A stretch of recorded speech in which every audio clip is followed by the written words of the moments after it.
Hey Gents fans, Matt Sosler here, and I am joined by head coach Bryan Erikson following the Generals' 5-4 loss against the Johnstown Tomahawks. And coach, a hard-fought game, unfortunately coming up on the short side. What are some of your initial reactions to this contest?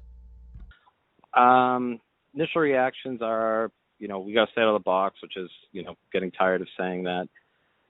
Thought we controlled the game 5-on-5. I thought we were the better team, and I don't know if that blends over to tomorrow or not, but we did some things really well. We switched up a little bit. Eric ran the forwards, I ran the D, he ran the power play, I ran the penalty kill, and our penalty kill needed to be better.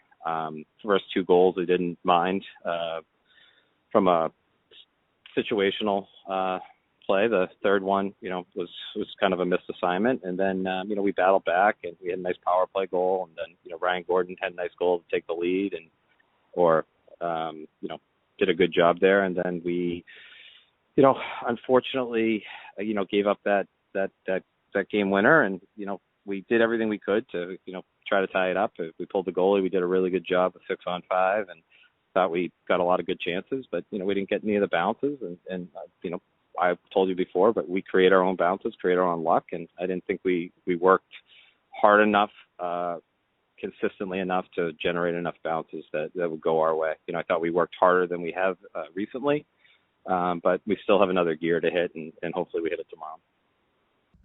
And you mentioned getting to a next gear. One thing that didn't really go the way tonight was the special teams giving up 3 power play goals, getting one back as well. But in terms of special teams, what needs to happen to get to that next gear for tomorrow? To be honest, I don't think really anything needs to change that much. The first goal was a deflection off of, we went out to block the shot, hit a shin pad, bounce, skip up in the air. I mean, there's really nothing that anybody could have done on that one. Hugo, it's a really tough save for a goalie to make. Guy did a good job getting in the lane.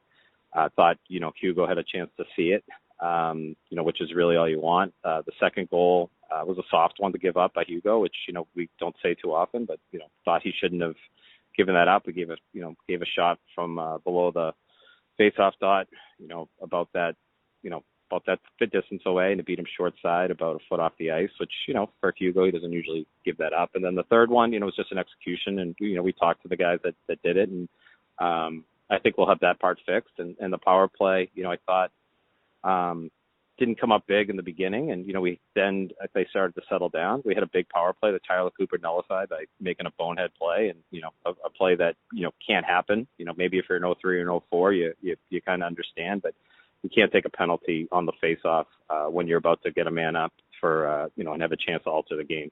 So that was a killing moment. And then in the third, we had a nice power play, and Dunlap does a good job up there, and we're able to zip it across and let Gordo score that goal. So ultimately, some positives on the power play and some negatives.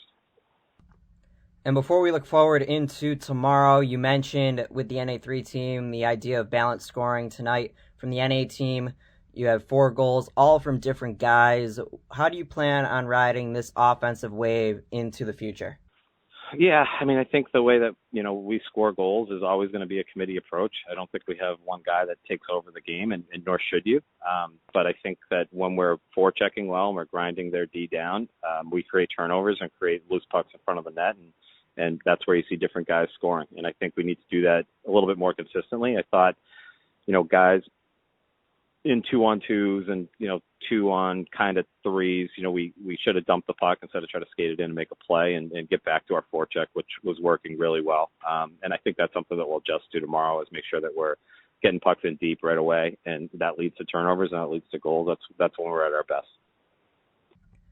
And before we go over some of the X's and O's and logistics for tomorrow, since we last spoke, the NA3HL Generals have locked up the East Division title. What are some of your thoughts on that accomplishment and their play over the past few days?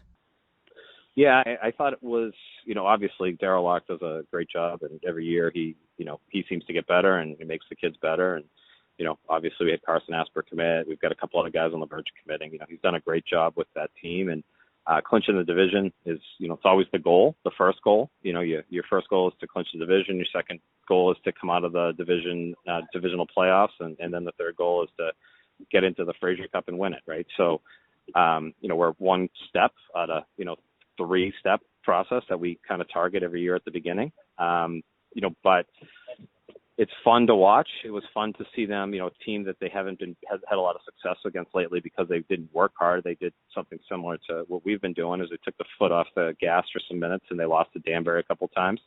But then they were able to kind of put a little beating on them.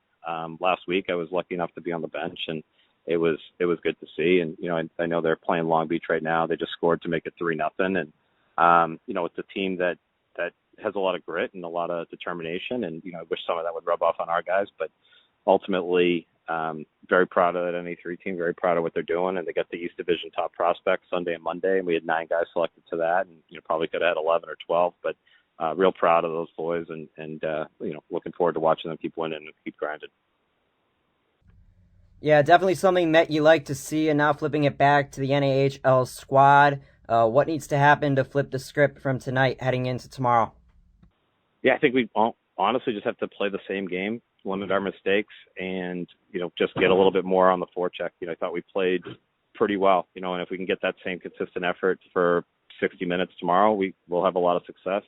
We'll have Ricky Boyson back in the lineup tomorrow for the first time in a while, and he's kind of a heart and soul of the team type of guy, and that's it's sometimes when a guy doesn't have 60 points, you overlook how important he is to the team. But Ricky's incredibly important to the team, and we're really excited to get him back in there tomorrow, and hopefully he helps flip the script a little bit for us.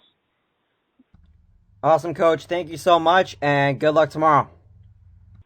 All right, thanks.